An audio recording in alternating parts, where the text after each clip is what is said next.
question principale, Madame la députée de Crémazie.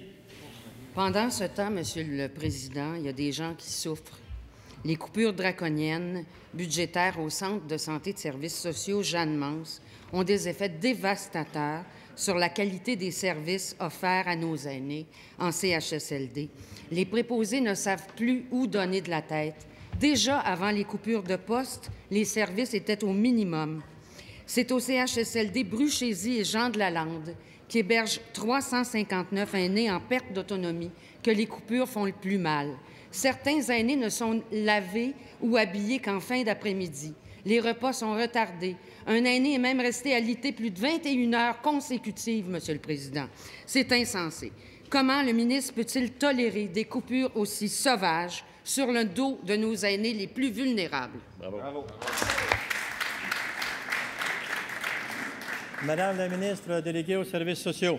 Je remercie notre collègue pour sa question et lui rappeler que, tout comme elle, nous pensons effectivement que nos aînés qui ont bâti le Québec, qui sont nos pères, nos mères, nos grands-pères et nos grands-mères, ont le droit de vivre dans des lieux, Monsieur le Président, qui respectent leur dignité et qui respectent leur état de santé. Maintenant, en ce qui a trait à la question plus précisément que pose la députée de Crémazie, je tiens à lui redire aujourd'hui que j'ai personnellement parlé à la directrice générale du Centre de santé des services sociaux Jeanne-Mance et qu'il m'a été dit, de mémoire, le 30 septembre dernier, au moment effectivement où on discutait de l'optimisation des services et des ressources au C3S de Jeanne-Mance, qu'il n'y aurait pas de services coupés, effectivement, au niveau notamment des services à domicile.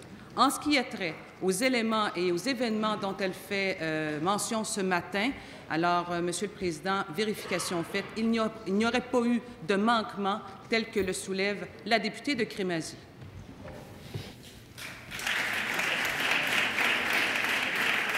Alors, en question complémentaire, Madame la députée de Crémazie.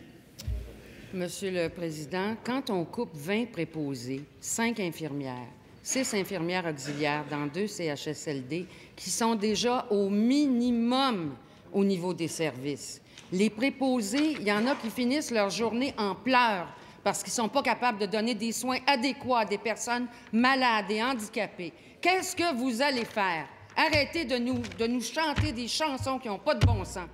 Agissez.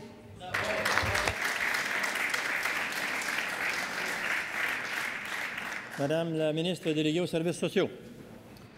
Je comprends la préoccupation de notre collègue de Crémazie pour les personnes âgées. C'est une préoccupation de tous les instants et tout le gouvernement, Monsieur le Président, est fortement mobilisé pour faire en sorte que nos personnes âgées au Québec vivent, je le répète, dans des lieux qui sont sécuritaires et qui respectent leur intégrité. Et c'est la raison pour laquelle, d'ailleurs, nous avons consenti d'importants investissements, Monsieur le Président, que ce soit, par exemple, dans la construction de CHSLD, dans la rénovation de nos bâtiments ou encore dans la construction de 2500 résidences intermédiaires pour accueillir, justement, nos personnes âgées. Nous avons investi 214 millions de plus de dollars depuis 2003 pour le maintien à domicile de nos personnes âgées. C'est ce qu'elles nous ont dit lorsque notre collègue ministre des Aînés a fait sa tournée, qu'il voulait demeurer à la maison.